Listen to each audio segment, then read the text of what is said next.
तब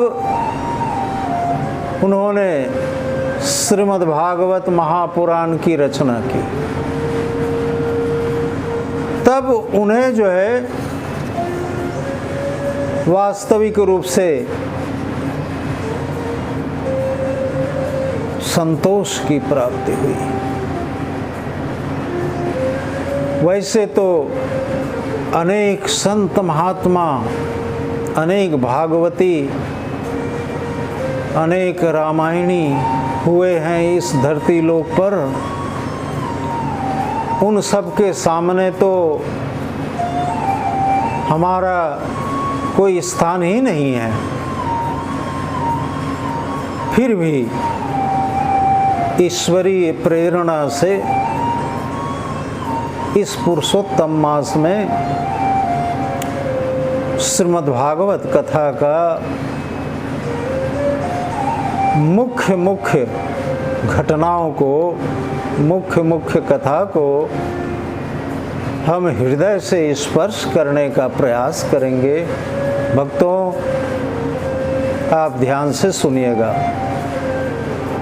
वो जहाँ बात समझ नहीं आती है तो कथा के बाद आप पूछ भी सकते हैं।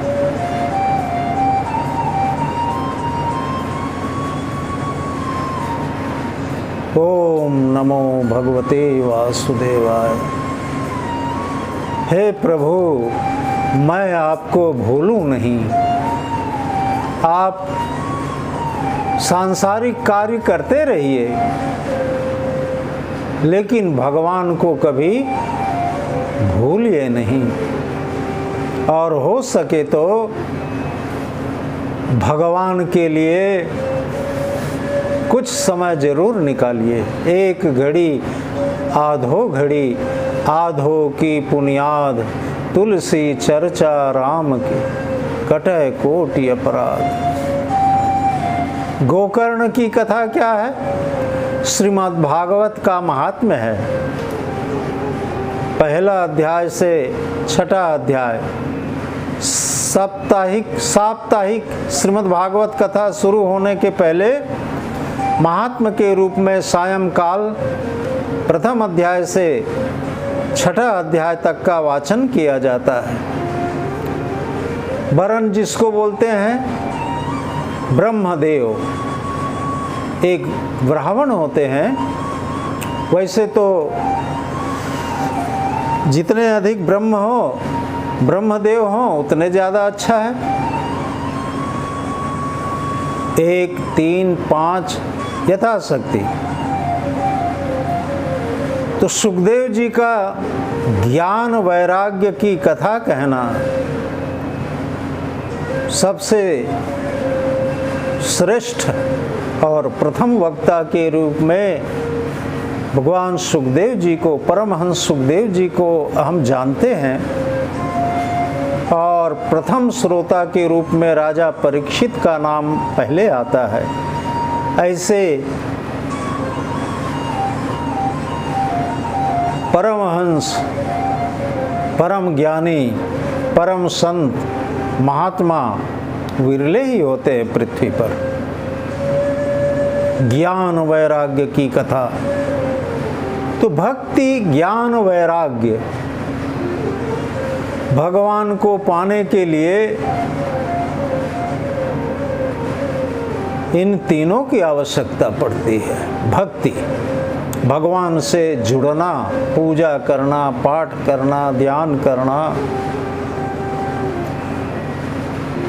उनके पांव धोना, हाथ धोना, उनको आचमन कराना, पंचामृत से स्नान कराना, शुद्ध जल से स्नान कराना, यज्ञोपवीत पहनाना, तिलक लगाना, पुष्प चढ़ाना, सुगंधित द्रव्य, होम, धूप, दीप, नैवेद्य और नाम स्मरण, पंचोपचार, 5 तरह की पूजा की भी बात कही गई है। और षोडश उपचार पूजा, 16 प्रकार की पूजा भी आप सब कर सकते हैं, यथाशक्ति तथा भक्ति। तो सुखदेव जी का ज्ञान वैराग्य की कथा कहना, ज्ञान और वैराग्य का क्लेश का हरण करना। वेद व्यास जी का बेटा सुखदेव, महर्षि वेद व्यास जो पुराणों के रचयिता, उनका सुपुत्र सुखदेव का यज्ञोपवीत संस्कार भी नहीं हुआ था।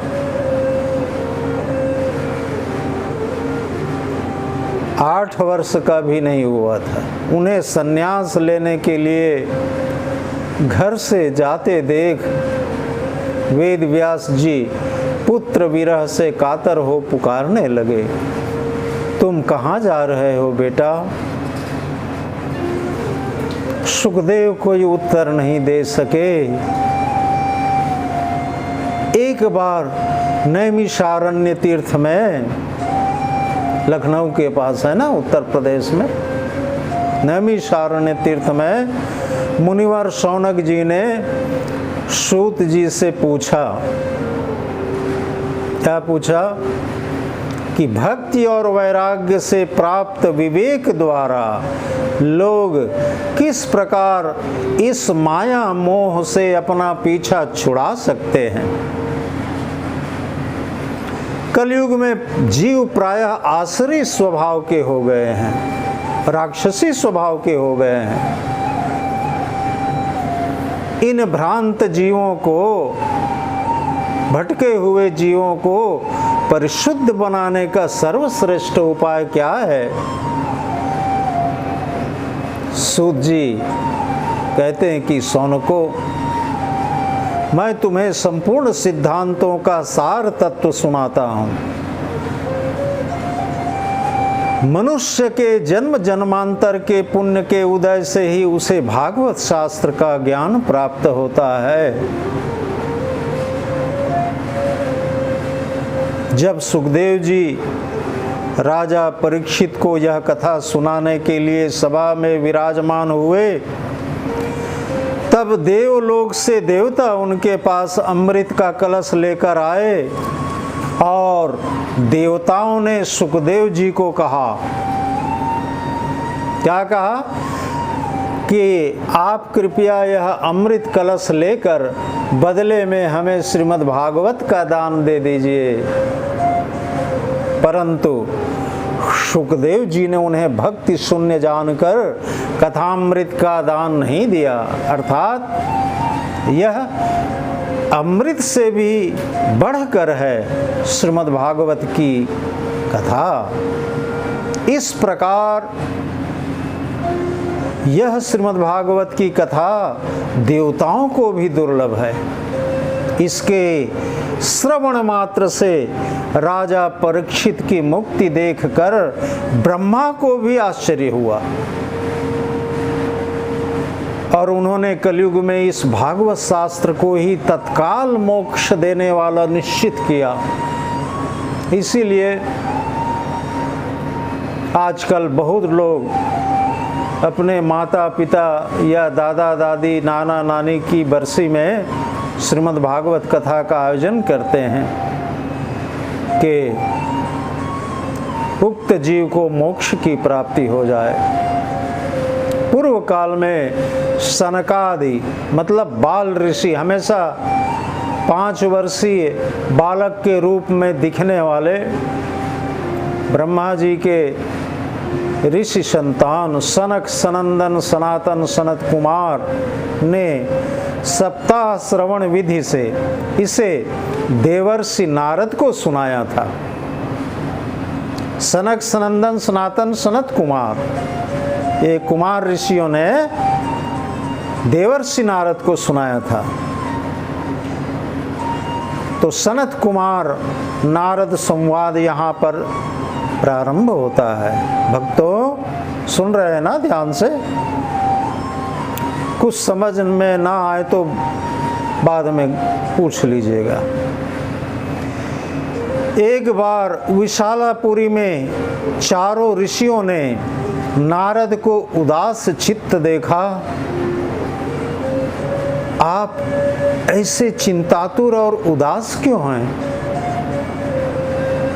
तब नारद जी ने कहा, मैं प्रयाग, काशी, हरिद्वार, सेतुबंध अर्थात रामेश्वर आदि तीर्थों में विचरता रहा, किंतु मुझे कहीं भी मन को संतोष देने वाली शांति नहीं मिली। इस समय सत्य, तप, दान और दया आदि प्रायः लुप्त हो गए हैं। यहाँ न कोई योगी है, न सिद्ध, न ज्ञानी है और न सत्कर्म करने वाला है। बेचारे जीव केवल अपना पेट पालने में लगे हैं।